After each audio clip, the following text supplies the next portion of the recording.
Hello દોસ્તો, કેમ છો? તો સ્વાગત છે આપણા નવા વ્લોગમાં. તો આજે અમે મમ્મી બંને તૈયાર થઈ ગયા છે અને મેં મમ્મીને કમેન્ટમેન્ટ કરી દીધું કે મમ્મી તને પુષ્પા જોવા લઈ જઈશ. તો આજે અમે પુષ્પા 2 જોવા જઈએ છીએ, નહીં મમ્મી?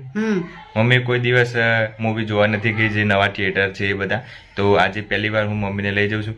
તમારા જમાનામાં કેવા હતા મમ્મી થિયેટર? અમારે સારા જ હતા. મમ્મીને એ વખતે જે થિયેટર હતા એ બધા બેન્ચીસ ઉપર બેસીને જોવાના હતા. એટલે મમ્મી એ વખતે એવું જૂના પિક્ચરો છે એ બધા જોયા છે, નવા એકે જોયા નથી. એટલે મેં કીધું હતું કે પુષ્પા 2 આવશે ત્યારે જોવા લઈ જઈશ. તો અત્યારે હવે અમે મમ્મીને બે જઈએ છીએ પુષ્પા 2 જોવા. બરાબર? ફાઇનલી હવે મમ્મીને બે આવી ગયા.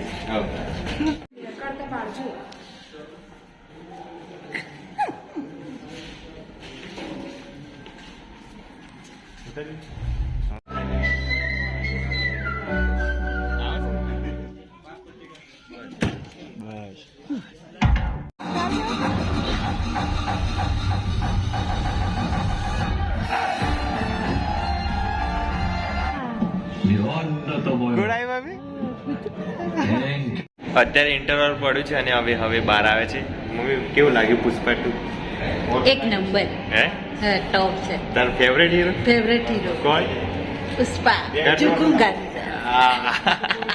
મજા આવી ગઈ ને? મજા આવી ગઈ. મમ્મી શું ખાય છે? પોપકોર્ન. પોપકોર્ન. હા, ચાલો યાર. આ શું લઈ જાય છે મમ્મી?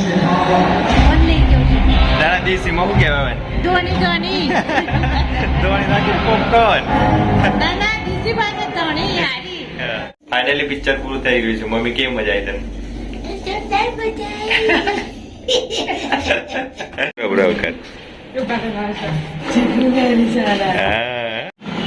પિક્ચર નો રિવ્યુ કે હેડ મમ્મી? પિક્ચર કેવું લાગ્યું તને? અરે પુષ્પા 2. તો દોસ્તો મૂવી જોઈને આવ્યો. મૂવી બહુ સારું હતું. એમાં બધી રીતના બધા સીન હતા, બધા સારા, જેમ કે ઇમોશનલ હતા, થોડું કોમેડી હતું, બરાબર, એડિટેડ હતું. અને પુષ્પા 2 તમે બધા પણ જોવા જાઓ. મારું એક અંદરનો અનુભવ છે કે તમે બહુ ટાઈમથી પ્રિપરેશન કરો તો થોડુંક ફ્રેશ થવા માટે મૂવી જોવા જઈ આવવું જોઈએ એમ. તો બહુ ઘણા ટાઈમથી મારી મમ્મી મને કહેતી હતી કે મૂવી જોવા લઈ જા એમ.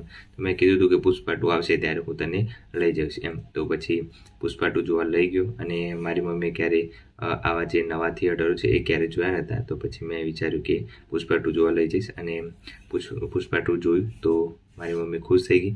2 કલાક બગાડી અને લઈ ગયો હતો. એટલે 2 કલાક બગાડેલા ના કહેવાય. એ જિંદગીમાં આવા જે થોડા સારા આપણા જે યાદગીરી માટેના જે પિરિયડ હોય એ જરૂરી છે. એટલે બને ત્યાં સુધી આપણે એકલા જ જતા હોઈએ છીએ, મા બાપને રવા દઈએ છીએ, પણ બને ત્યાં સુધી આપણે એમને પણ થોડું મજા આવે, એન્ટરટેનમેન્ટ થાય લાઈફમાં. એટલા માટે એમને પણ ફરવા લઈ જવા જોઈએ. એટલા માટે મેં એમ વિચાર્યું કે પછી લઈ જવું એમ.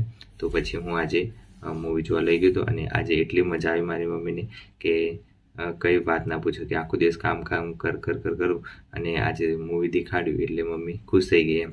તો તમે વિડીયોમાં જોઈ જશે કે મારી મમ્મી કેટલી ખુશ થઈ ગઈ મૂવી જોવાથી, બરાબર. એટલે તમે પણ તમારી મમ્મી પપ્પા હોય તો એમને લઈ જાઓ અને એમને પણ થોડું મજા આવે એમ. બહાર ફરવા લઈ જાઓ, કંઈ બી મૂવી દેખાડવા લઈ જાઓ, કદાચ જોયું ના હોય એમને તો, બરાબર.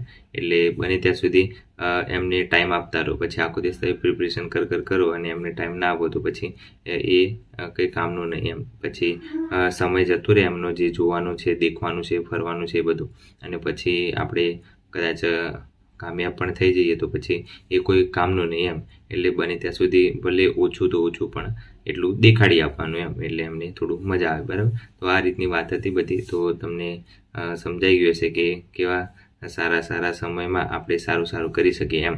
એટલે આ સમય એવો છે કે આપણે એમને દેખાડી શકીએ, ફરાવી શકીએ, બધું કરી શકીએ. એટલે બને ત્યાં સુધી ટાઈમ આપતું રહેવાનું, બરાબર.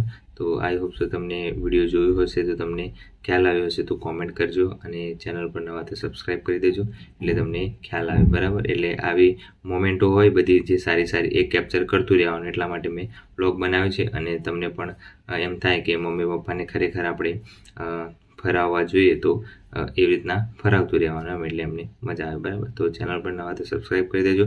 અને તમને આ વિડીયો ગમ્યો હોય તો જરૂરથી કોમેન્ટ કરજો. અને બધા કહેજો કે પાસ થઈ જાઓ તમે કોઈ બી એક્ઝામમાં તો મમ્મી પપ્પાને ફરવા આ જગ્યાએ લઈ જાઓ, આમ તેમ એમ, એવું કોઈ બી કોમેન્ટ કરતા રહેજો એટલે મને ખ્યાલ આવે. બરાબર, એ રિલેટેડ આપણે વિડીયો બનાવ્યો તો આજે. તો ચેનલ પર નવા તો સબસ્ક્રાઈબ કરી દેજો અને એ વિડીયો શેર કરજો. મળીએ નવા બ્લોગમાં. Bye bye, take care.